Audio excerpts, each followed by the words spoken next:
Attorney General. Thank you. Thank you very much, Mr. President. The executive of the Organization of Commonwealth Caribbean Bar Associations and members, distinguished guests, invitees all, permit me to thank the 𝘔𝘶 for offering me the opportunity to participate in this very important initiative, and more importantly, permitting me the opportunity to speak on a matter of fundamental national importance to Guyana, as well as the CARICOM region. Permit me also to place on record, Mr. President, the words of solidarity and expression of support which 𝘔𝘶 has given to Guyana on this very important issue.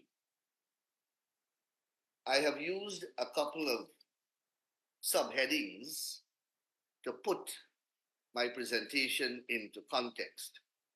Of course, as members would know, I am speaking under the rubric Border Disputes and Sovereign Rights, Issues Facing the Cooperative Republic of Guyana, as well as CARICOM. It is a lot of ground to cover, and I hope that I've captured in this brief presentation the important tenets of this issue. And a convenient place to start is to give the historical backdrop. And I want to begin by referring to Article 1 of the 1966 Independence Constitution of Guyana. And that article declares, and I quote, "The territory of the state comprises the areas that immediately before the 26th of May 1966 were comprised in the former colony of British Guyana, together with such areas as may be declared by Act of Parliament to form part of the territory of Guyana." So I have just given you the constitutional definition of that landmass that is now called the Cooperative Republic of Guyana. It is that landmass that used to be called British Guyana prior to the attainment of independence. And upon the attainment of independence, that landmass was transitioned into that corpus that is now called, under the Constitution, the Cooperative Republic of Guyana. For the purpose of this presentation, the boundaries of this landmass, which we know as Guyana, were conclusively and lawfully carved out since the turn of the 20th century in 1905. So from this manifestly settled position, stretching over 100 years, how have we arrived at this place where Guyana faces an existential threat of conquest of nearly 2/3 of that very territory by the Bolivarian Republic of Venezuela? The controversy dates back to 1841, when Venezuela objected to the demarcation of British Guyana's borders, which had not been defined in the United Kingdom's 1814 treaty, acquiring it from Netherlands. In the 1830s, the United Kingdom commissioned German surveyor Robert Schomburgk to delineate the boundary. This delineation was referred to as the Schomburgk Line.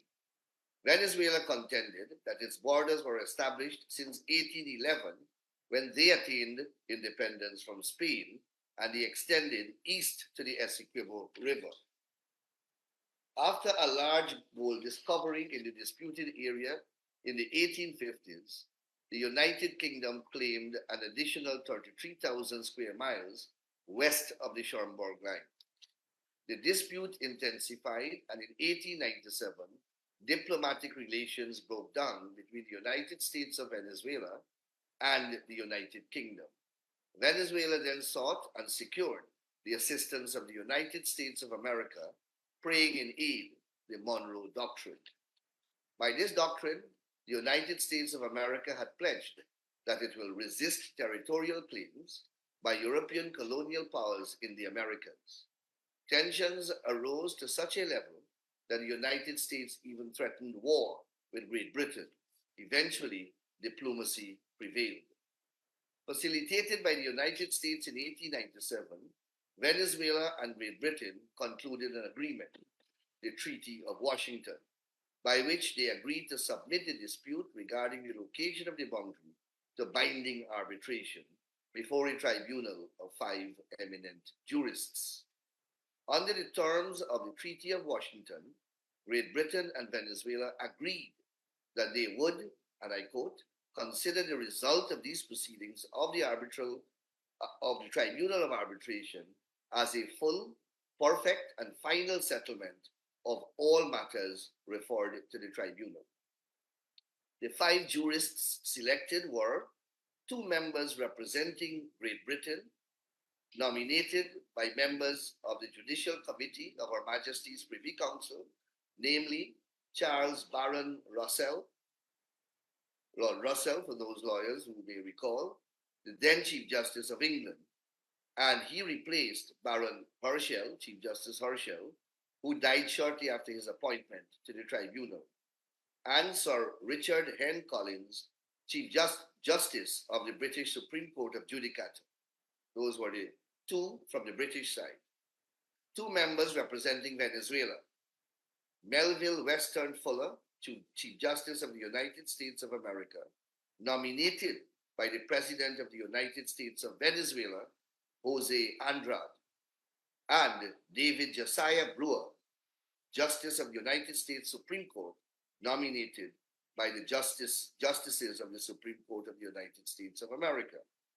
These 4 distinguished jurists selected a 5th to serve as a chairman of the tribunal, and they selected legal scholar Fyodor Martens, a permanent member of Council of Russia's Ministry of Foreign Affairs, and who was then one of the foremost academic on international law, in particular, the laws of boundaries. So this was the tribunal that was constituted. And it's important that I pause to emphasize the credentials and caliber of these persons, because their credibility would be questioned at a later stage. On the 3rd of October, 1899, the Arbitral Tribunal delivered its award, which determined the boundary between Venezuela and British Guyana. The 1899 award was the culmination of arbitral proceedings during which the respective territorial claims of Britain and Venezuela were addressed at great length and in detail by distinguished legal counsel representing the 2 states, including through many thousand pages of written submissions and more than 200 hours of oral hearings before the Arbitral Tribunal, which sat and determined the case in the neutral territory of Paris. The arbitral award gave Venezuela the Orinoco River and 5,000 square miles extension around the point of Barima, while Great Britain received the land east, including most of the Essequibo Basin. The total land mass that Venezuela received through this award measures approximately 350,000 square miles, which is more than 4 times the size of what is now Guyana. So more than 4 times the size of what is now Guyana is what Venezuela got from this award. And it got the prized possession of the Orinoco River. That was considered the most important aspect of the dispute. The Orinoco River, as you may know, is the main gateway into continental South America. Indeed, history has recorded Venezuela as interpreting the award, and rightly so, as favorable to them, and celebrated it as a victory. In fact, the brother of the then Venezuelan president publicly proclaimed the victory as a large part of his lifelong efforts in respect of this dispute. For more than 6 decades after the 1899 award was delivered, Venezuela treated the award as a final settlement of the matter. It consistently recognized, affirmed, and relied upon the 1899 award as, and I quote, a full, perfect, and final determination of the boundary with British Guyana. In particular, between 1900 and 1905, Venezuela participated in a joint demarcation of the boundary in strict adherence to the letter of the 1899 award, and emphatically refused to countenance even minor technical modifications of the boundary line described in the award. Venezuela proceeded to formally ratify the demarcated boundary in its domestic law and thereafter published official maps and stamps which depicted the boundary following the line delineated and described in the 1899 award. In July 1928, Venezuela concluded a boundary agreement with Brazil that expressly confirmed the trijunction point of the boundaries of British Guyana, Venezuela, and Brazil as described in the 1899 award. For more than 60 years, Venezuela gave full effect to that award and never raised a concern regarding its validity and binding force and legal effects. As British Guyana independence approached in the early 1960s, however, Venezuela abruptly and drastically changed track. After more than half of a century of recognition, affirmation, and reliance, Venezuela sought to repudiate the 1899 award for the first time. This radical change owes its genesis to certain allegations of impropriety, corruption, and misconduct leveled against the five eminent jurists that constituted the arbitral award. The allegations were contained in certain testamentary papers of one 𝘱𝘯𝘕𝘯𝘵 Prevost, a junior counsel for Venezuela in the arbitral proceedings. Significantly, although these allegations were made decades prior, they were expressed in an affidavit which was placed in a sealed envelope with instructions by its author that the said envelope should not be opened until he dies. The envelope was opened in 1948 upon his death. At that time, not only was the maker of these allegations dead, but all the persons against whom the allegations were made had also died. This state of affairs killed any possibility of these allegations being properly investigated and interrogated. The maker could not have been questioned, nor were the subjects available to refute them. From an evidential perspective, I'm sure you will agree, these allegations would have been and still are inadmissible at worst, and at best, if admissible, wholly incredulous. On the basis of the departure from its long-standing recognition of the award, and on the flimsy and dubious basis just outlined, Venezuela began to make far-reaching and aggressive claims that it was entitled to three-quarters of Guyana's sovereign territory. In the decades since Guyana attained independence, Venezuela has continued to advance those claims with increasing menace and in disregard of the impact of the claims on Guyana and the wider CARICOM and South American region. Venezuela's words have been reinforced by aggressive actions, including unlawful occupation of Guyana's sovereign territory, interception of vessels in Guyana's territorial waters, and various other actions designed to interfere with and prevent economic development activities authorized by Guyana in its territory west of the Essequibo River. Venezuela's contention of nullity on the eve of Guyana's independence set in train a protracted process during which Venezuela was given every opportunity to explain, investigate, and substantiate the allegations underlying its new contention, including by appointing a panel of experts to review previously confidential archival materials relating to the 1899 arbitration. Despite this extensive investigation, Venezuela was unable to produce any documentary evidence to support its contention that the arbitral tribunal or any of its members acted improperly in carrying out their mission to determine the boundary between Guyana and Venezuela. Nevertheless, Venezuela persisted in its claim that the award was null and void due to the alleged impropriety.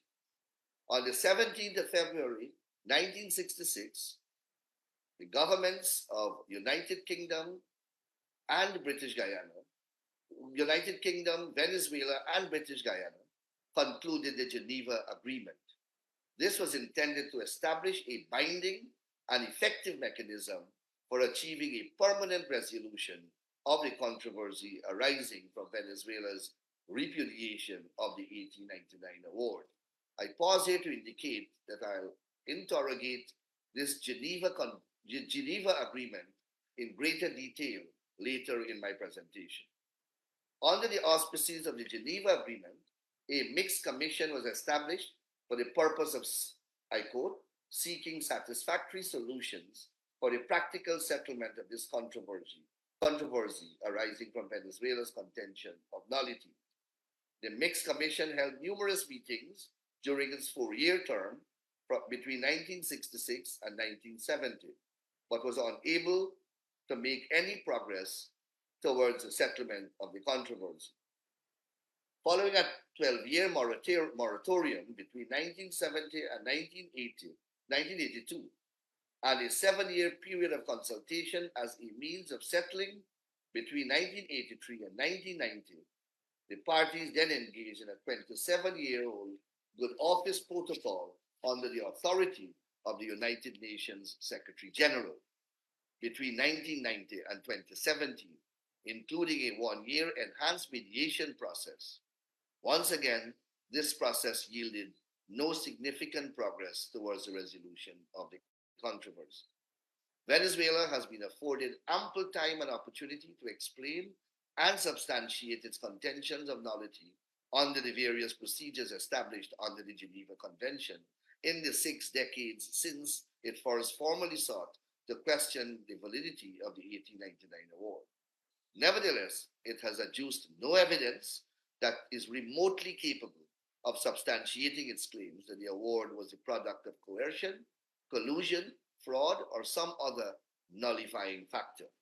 On the contrary, the evidence overwhelmingly confirms what Venezuela itself accepted more than half a century, namely that the 1899 award was lawful, conclusive, and binding delimitation of the parties' boundaries. On the 14th, and now I'm going to explain the backdrop of the Geneva Agreement of 1966. On the 14th of December 1960, the United Nations General Assembly passed Resolution number 1514, the Declaration on the Granting of Independence to Colonial Countries and Peoples. This historic resolution called upon all colonial powers, inter alia, to respect the right of self-determination of their colonized people, including the right to choose independence from colonial rule.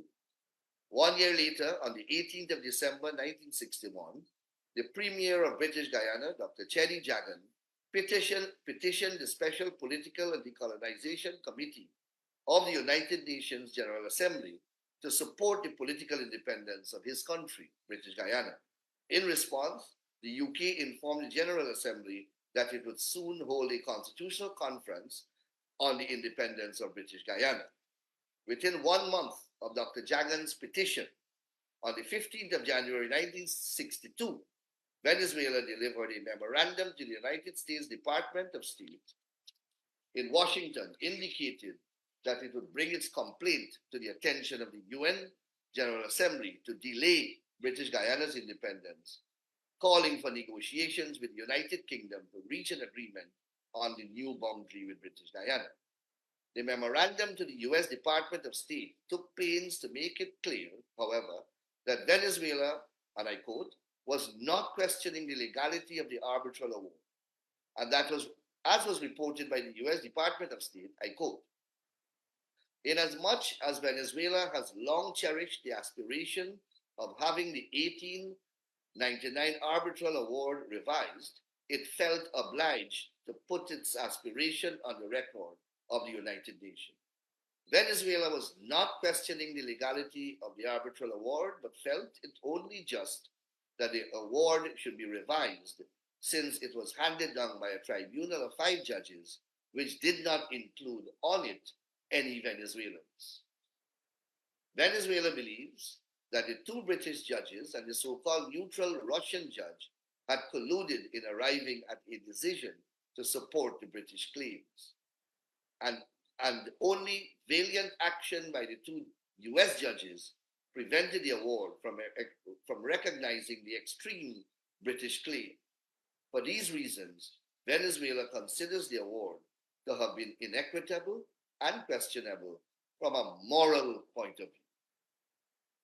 Despite Venezuela's assurance to the United States that it was not questioning the legality of the 1899 award, just 1 month later, in a changed position, they did exactly that.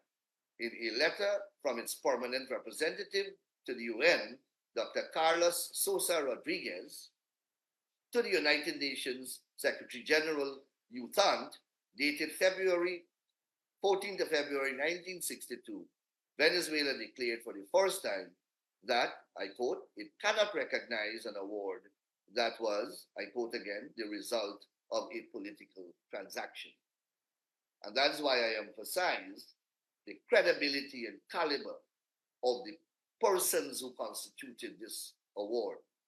Here is Venezuela now casting aspersions on the character and integrity of a former Chief Justice of the United Kingdom and a judge of the British Supreme Court of Judicature.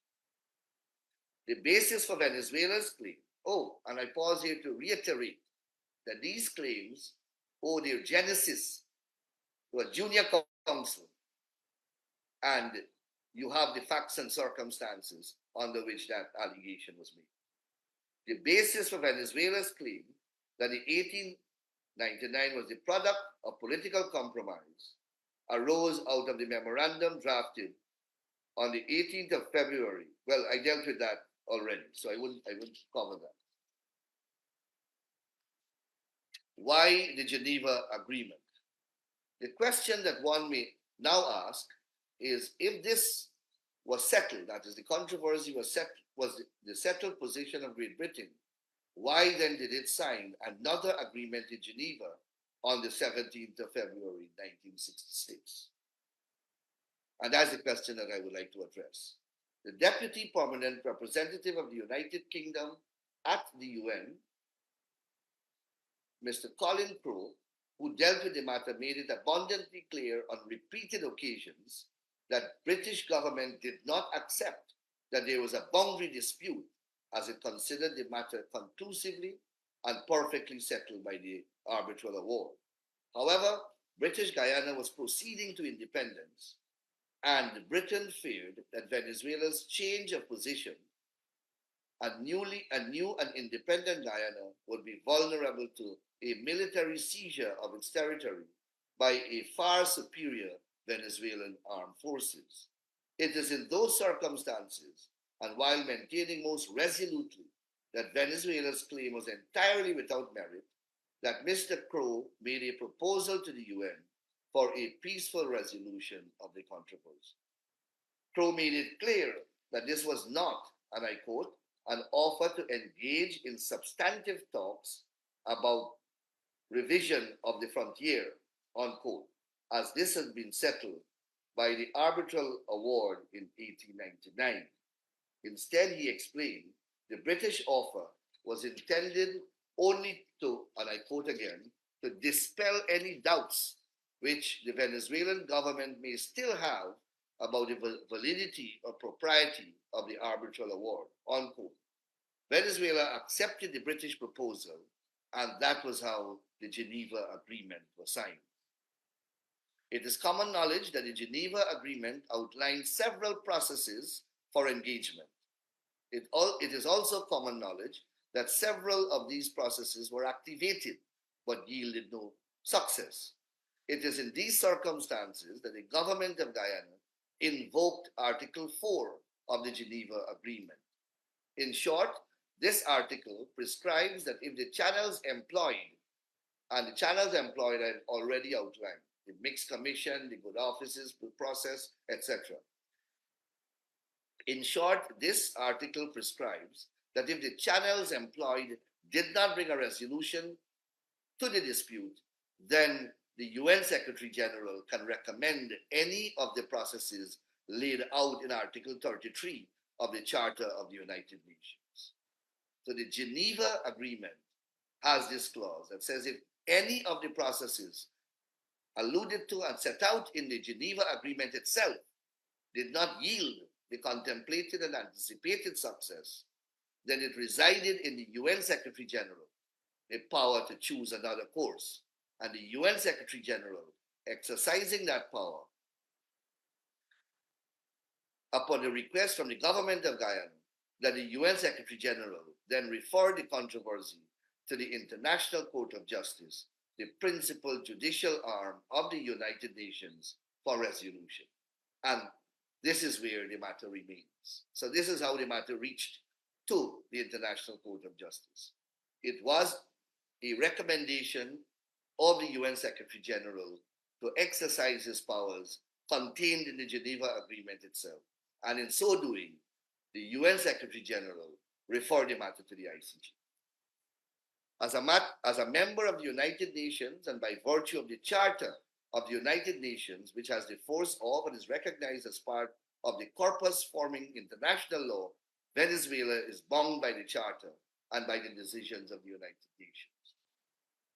It is also bound to comply with and accept the jurisdiction of all UN organs, including the International Court of Justice, save on very limited grounds.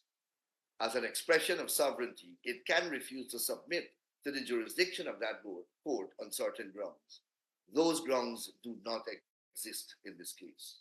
It is for this specific reason that the court chose to hear arguments on jurisdiction in limine before proceeding to deal with the merits of the case. This jurisdictional question was thoroughly examined and interrogated by the court. Venezuela first refused to participate, but eventually did. And in a ruling delivered in December 2020, the court made it abundantly clear that it has jurisdiction to hear and determine the case. Among other things, the court found that by signing the Geneva Agreement, which was the pathway to the court's jurisdiction under Article 33 of the United Nations and under the agreement itself, which Venezuela is a party, was a basis for the court to have jurisdiction and for Venezuela to submit to the jurisdiction of the court because they are a signatory to the agreement as well as the United Nations Charter.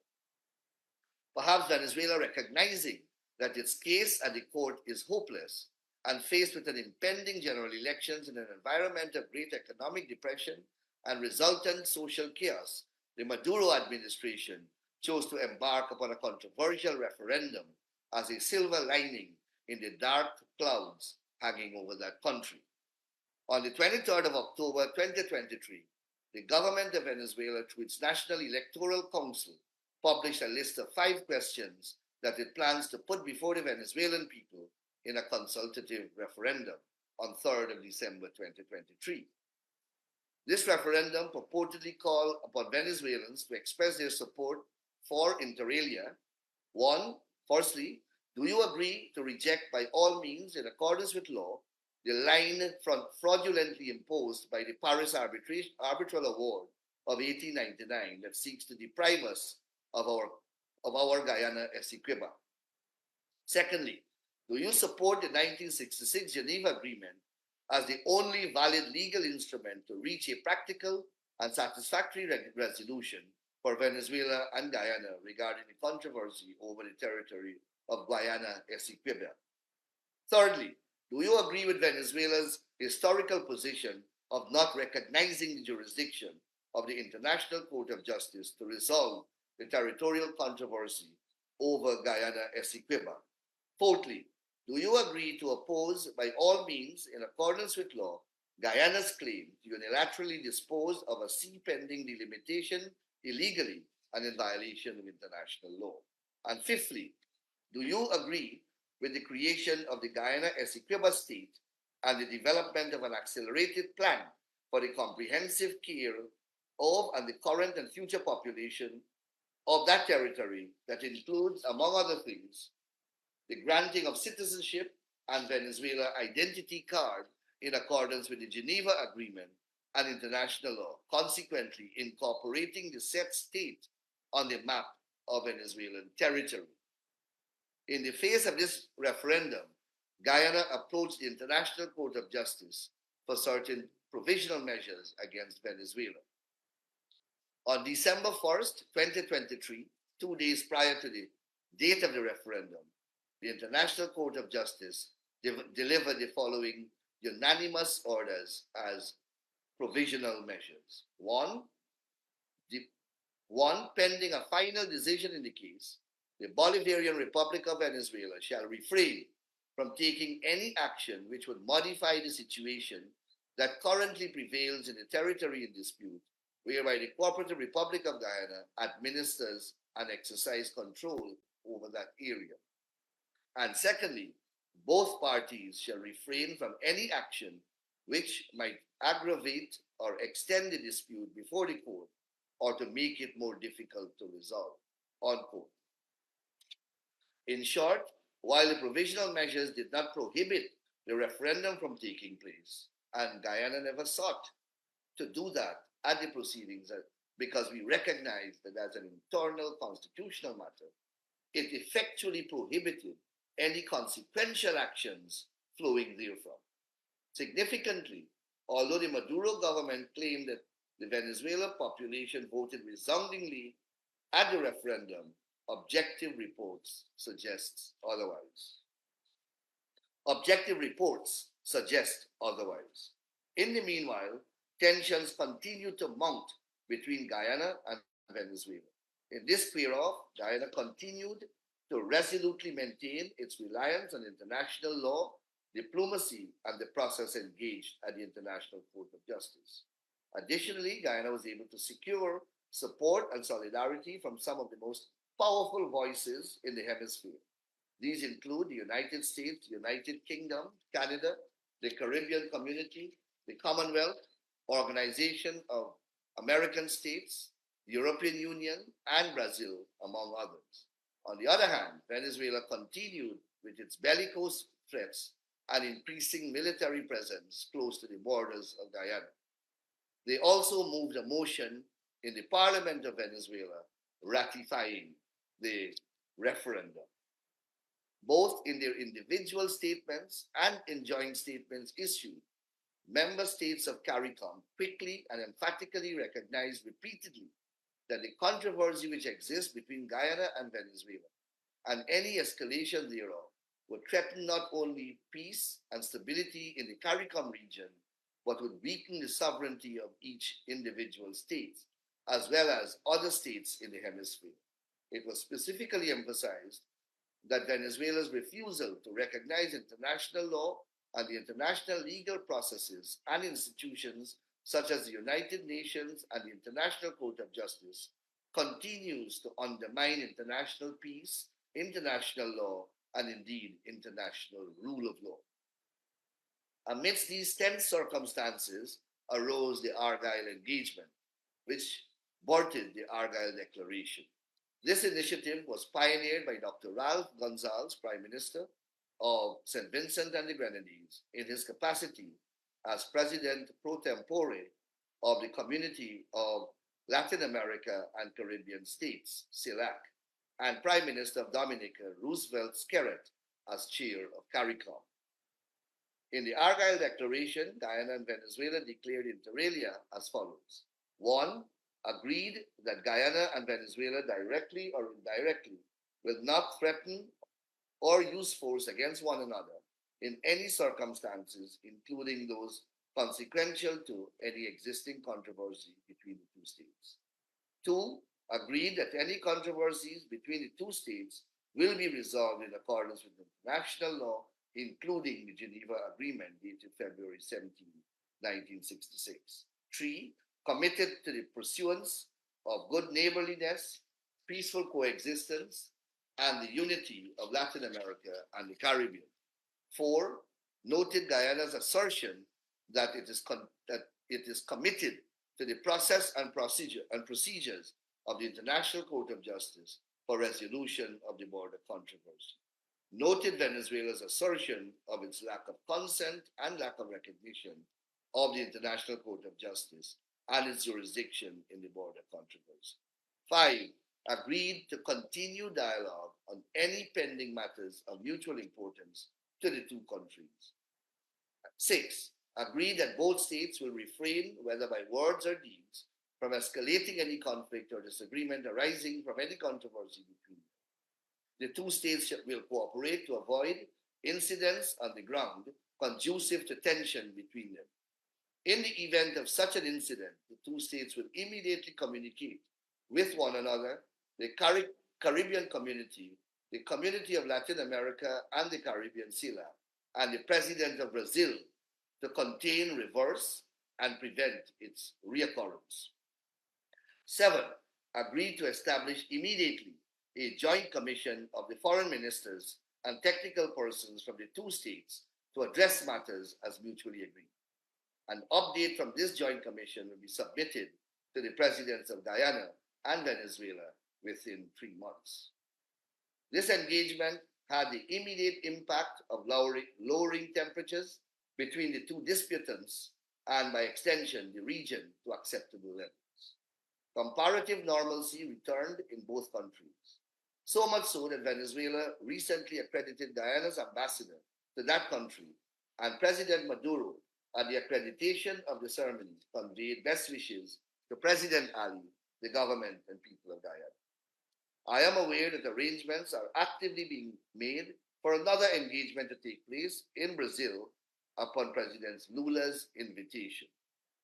In the meanwhile, Guyana's case against Venezuela remains pending at the International Court of Justice, and to date, Venezuela is yet to file its memorial in answer to Guyana's.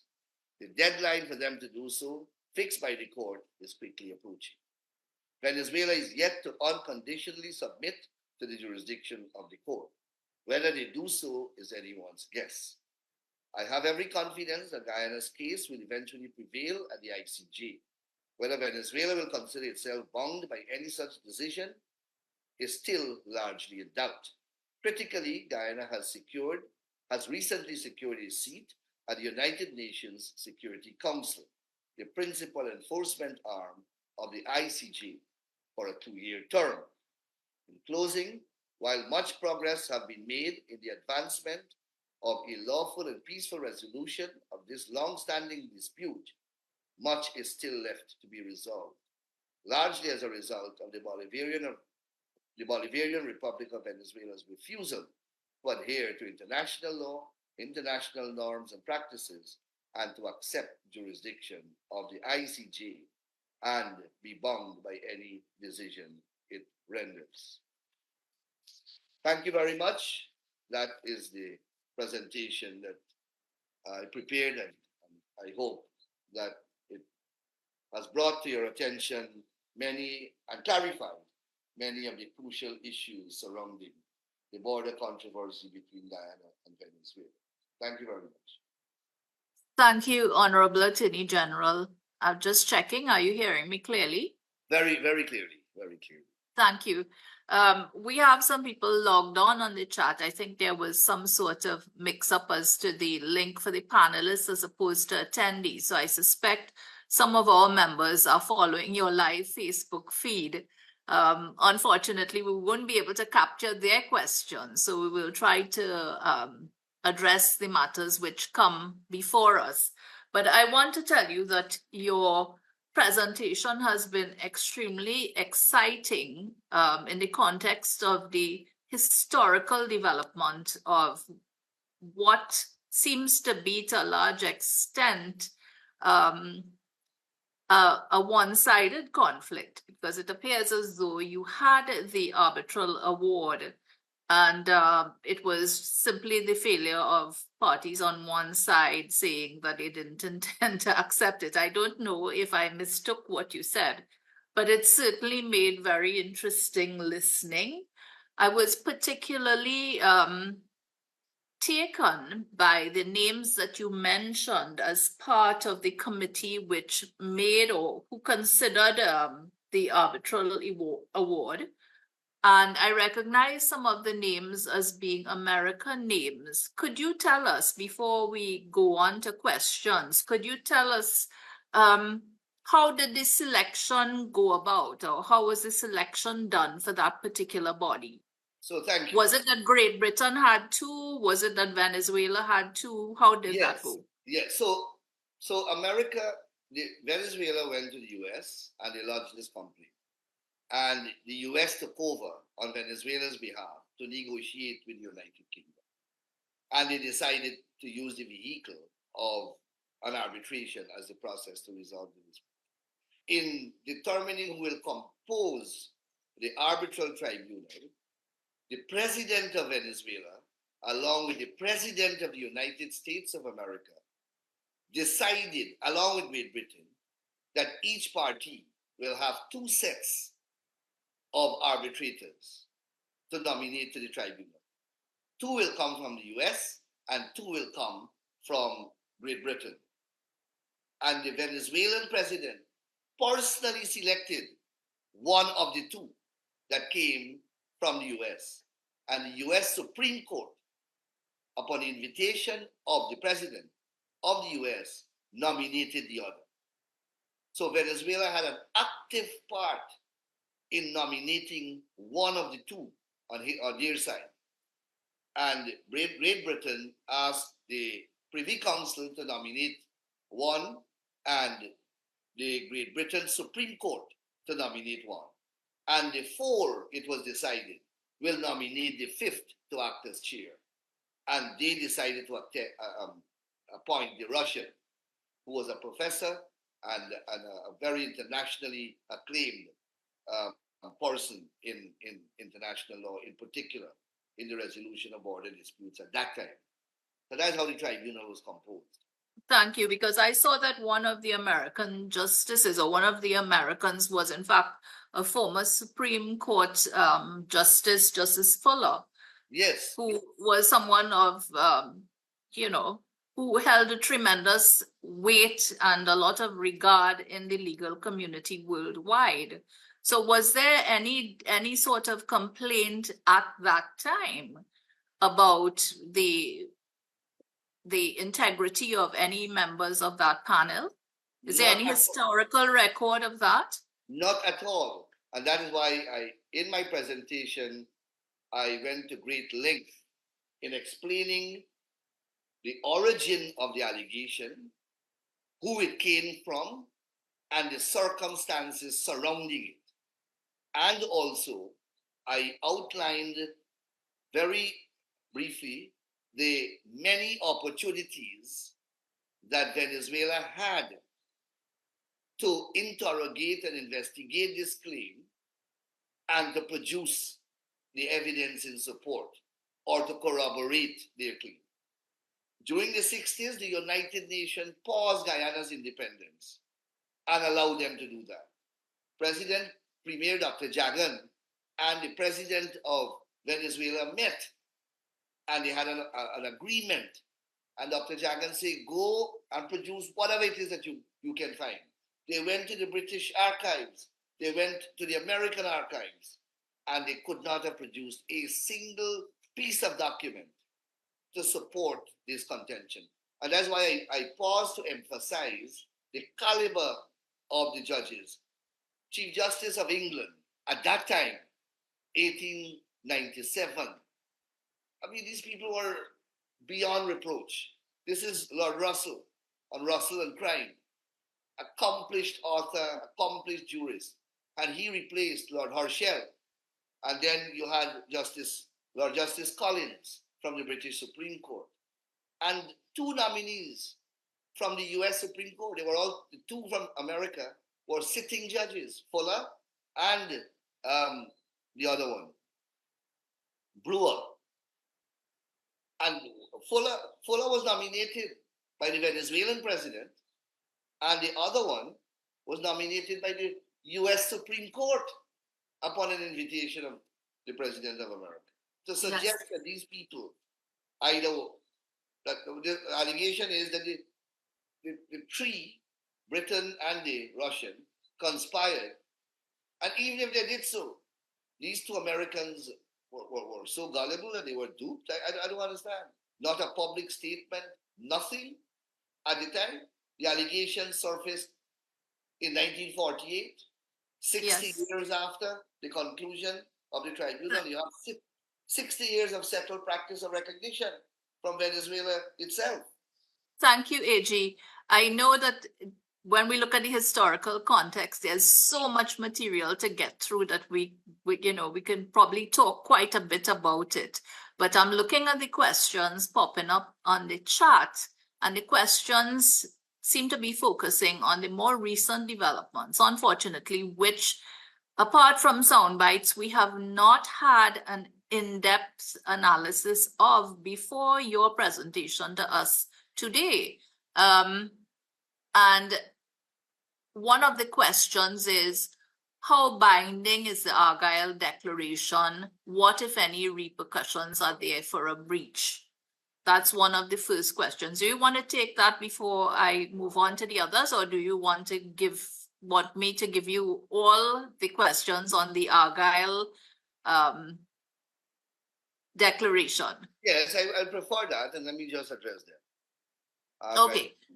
So, pertaining to the Argyle Declaration, the question has been asked whether Venezuela has made an attempt to have their position advanced in CARICOM, which leads to the other question, because there are CARICOM nations with unique treaties with Venezuela, and how is that working for those nations? Have they supported Guyana in the CARICOM context, or have they felt the pull of their individual obligations? Another question that we have is, can CARICOM nations intervene as interested parties in the ICJ hearing? So we're moving away from Argyle first, now we into the ICJ. And presuming an award is delivered in favor of Guyana, how do you enforce an ICJ award? What mechanisms are available for enforcement? So if you could just give us some brief responses with respect to those. Yes, so thank you very much. So the Argyle Declaration. The Argyle Declaration, let me go back. Where does CARICOM stand on this issue? We have individual statements from almost every member state of CARICOM. And then we have a very strong joint statement from all the heads. And that statement clearly positions CARICOM in solidarity and in support of Guyana's position. And it was not difficult for CARICOM, the OAS, and all the other powerful voices to take such a position, simply because Guyana's position coincides with international law, Guyana's position coincides with international diplomacy, Guyana's position coincides with the international processes. So being an outsider, even if you have relations with Venezuela, from an objective point of view, it was not difficult to choose a side. Righteousness, justice, and international law all aggregate and concatenate to Guyana's position. And CARICOM took that position, I believe, unconditionally and unreservedly. And I say that, and that's to their credit. Now, no doubt, as you alluded, different CARICOM territories have trade relations with Venezuela, and we cannot be oblivious to that reality. Trinidad has, Raul Gonzalez himself has, and many other CARICOM territories, in particular on the question of energy and fuel supply, etc. CARICOM is not oblivious to that. Guyana is not oblivious to that. So we understand CARICOM's position. It is for that reason, I believe, that CARICOM, on its own initiative, because I've been in this process from the beginning, from its own initiative, begun the role of a mediator, speaking to President Maduro and speaking to President Ali. The Argyle engagement did not happen overnight. it preceded weeks of dialogue and mediation and conciliation by CARICOM leaders with Ali and Maduro, recognizing, of course, the importance of their respective trade agreements, etc., and recognizing, most importantly, that in a small region like the Caribbean region, any military escalation will affect the entire region, will upset trade relations in the entire region. Because the US has pledged their support to Guyana, and they are prepared to put a heavy military presence, etc. You don't know where that can lead. Venezuela has great military might too. And, if any escalation and any physical explosion is to take place, I don't think the Caribbean will ever be a safe place. Caribbean economies depend upon tourism as their main revenue earner. Any instability in the region will grind that industry to a halt. So recognizing. Thank you, AG. I know that you can tell us a lot, but I want to squeeze in some of these questions. Yes. How has been the national response in your country, in the Cooperative Republic of Guyana, to what we would have to call the existential threat to the country by Venezuela? What has been the response on the ground by your citizens? Thank you. Well, uniformly, dating back to independence, Guyanese from all the political divides have resolutely supported whichever government is in force on this issue. And that's why, whether it was the opposition then in government or our government then in opposition, you have uniform position. Prior to the handing down of the referendum ruling from the court, the Guyanese parliament sat and unanimously moved a motion.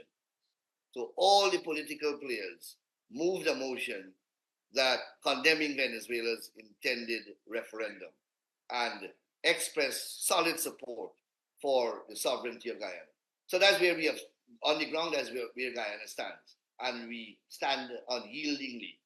So, and I know this is not a question that it's not something that anybody has asked, but it just struck me that perhaps those of us who do not live in Guyana want to know, very simply put, how much of Guyana is being claimed by Venezuela, how much of your territory, if you can give us an estimate, and how much of your population is likely to be affected by this claim?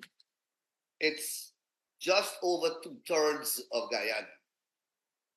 So the entire 2/3 of Guyana, I mean, I can't say it more, just 1/3 will be left.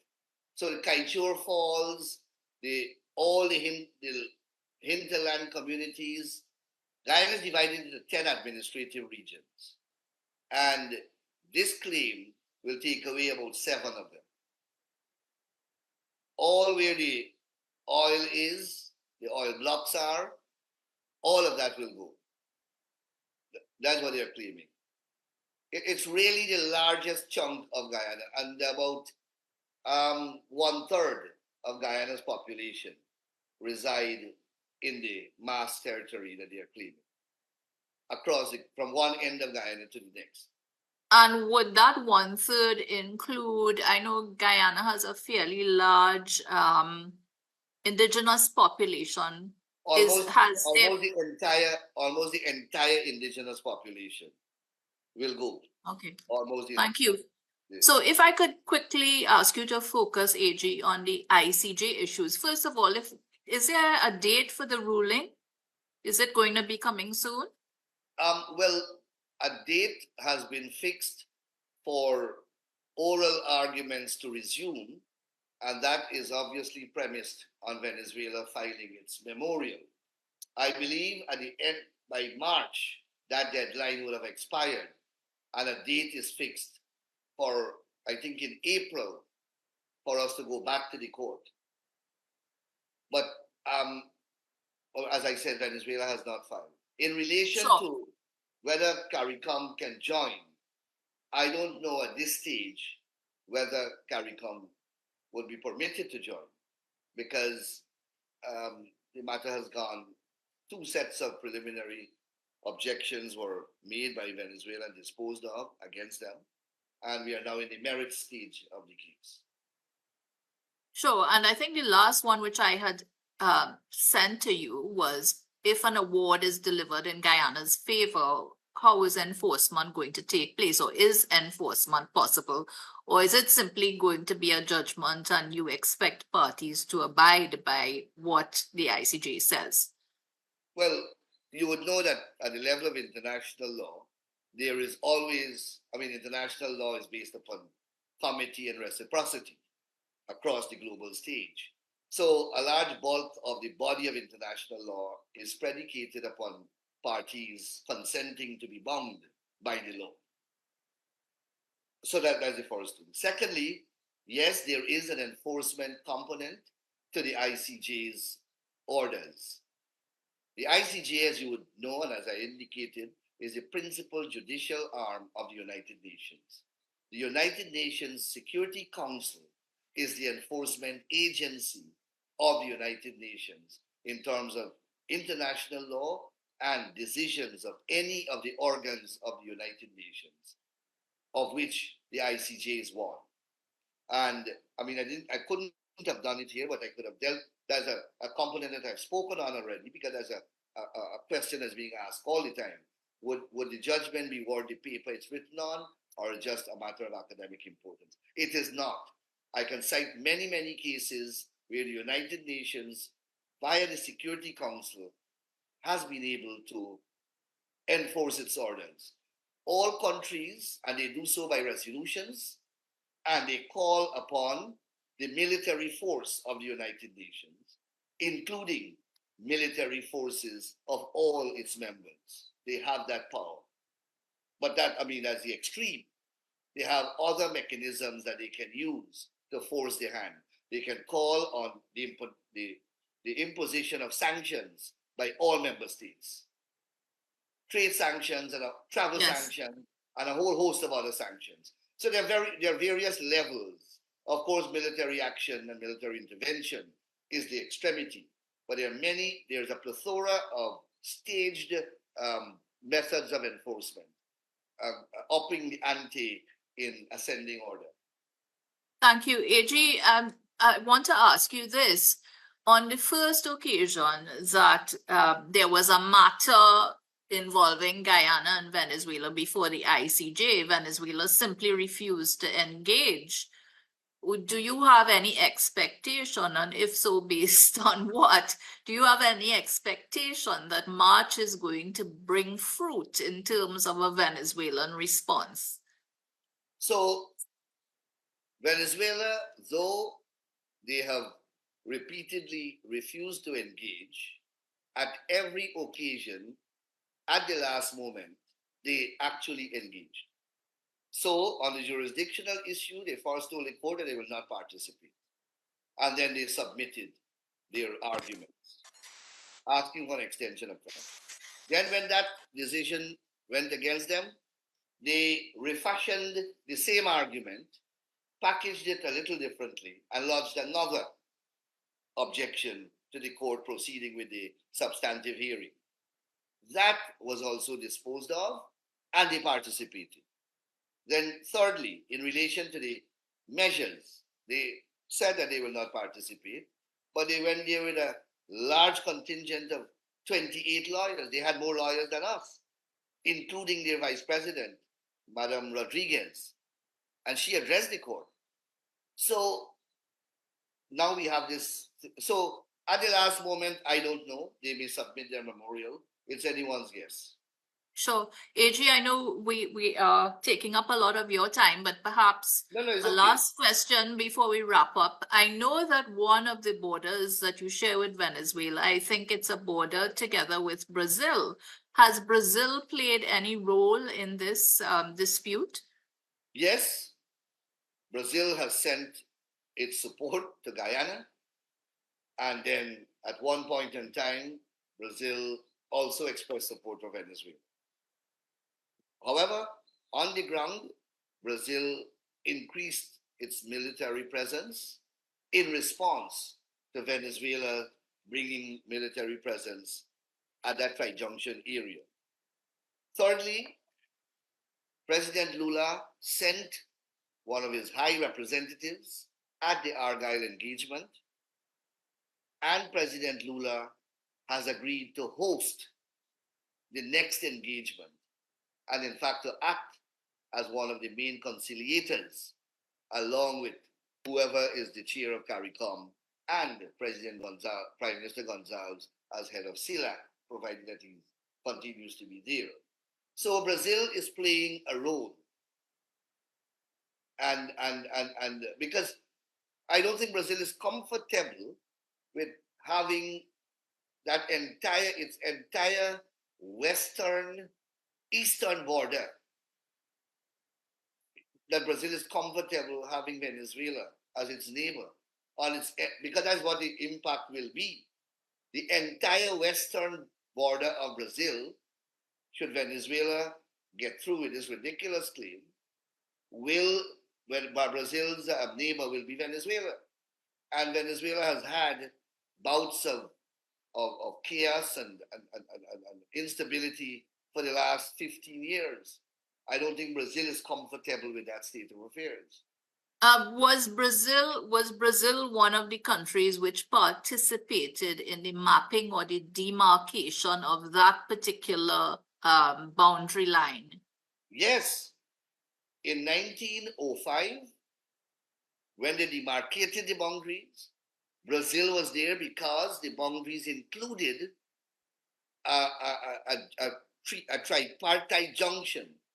3 countries share the border at one point in time. So Brazil had to have been present and was present. And then in 1928, as I indicated in my presentation, Brazil again sat with Venezuela and Guyana, British Guyana at that time, and further demarcated that same tripartite junction at the border. So Brazil is very much affected by any non-resolution of this dispute. Thank you, AG. This has been extremely interesting for us. It's filled with information for us to think about, to consider, and to consider in the context of how CARICOM can play a role in resolving its own disputes instead of territories like us being at the push and pull of larger power struggles. So you gave us a wonderful insight into the whole dispute, both historically, and you brought us up to date as to where we are in terms of what we may expect from the ICJ and how things will flow from there. I want to pass you on now to Lorraine, who will be doing the vote of thanks. I'm sorry to cut you so short, but it's been a lot of information. I've tried to get in as many questions as I can, so our listeners will be able to follow the whole thing from start to finish. But I'm afraid now I have to go to the vote of thanks. Thank you so much for allowing me to pose those questions to you. You're most welcome, Ms. Judith. Honorable Mohabir Anil Nandlall, SCMP, Attorney General for the Cooperative Republic of Guyana. On behalf of the Organization of Commonwealth Caribbean Bar Associations and the individual members of the executive and the individual bar presidents, I wish to say a heartfelt thank you for the enlightenment on this border dispute. I mean, it was eye-opening. I would, however, would like to hear from the Venezuelan side what exactly their argument is, because from what you've put to us, I don't see that they have any argument at all. So I really would like to hear what they're offering to CARICOM members. They have to say something, because otherwise this is really ridiculous. But we'll wait to hear from them. Thank you so very much for enlightening us at this point. The presentation really compels me in favor of the Guyanese position. Thank you. Thank you very much for those kind sentiments. And once again, thank you very much for affording me the opportunity to participate. I just want to leave you with, and your audience, with one issue. I have it documented somewhere, the large number of international disputes that have been resolved by arbitration. Currently, in particular in relation to border matters, currently there are over 20 border disputes pending before the court. A high number of them relate to conciliatory agreements and arbitration agreements, etc. Just imagine for one moment if Venezuela is given a free ride to disregard an arbitral award that it was a party to, and to renege after long practice of accepting it, the ramifications and implications that it will have for settled disputes already that countries have had to, not pleased with, but they had to accept because the ICJ said so and resolved the matter conclusively. And what will happen now with the over 20 pending disputes that are before the ICJ. Just internalize the ramifications that will flow if Venezuela is allowed to get its way. Thank you very much. It was a pleasure being part of your initiative and your engagement, and I wish the rest of the proceedings all the best. Unfortunately, as I indicated at its inception, I have to get ready for some engagements at the CARICOM heads of government. Thank you very much. Thank you for your time, sir.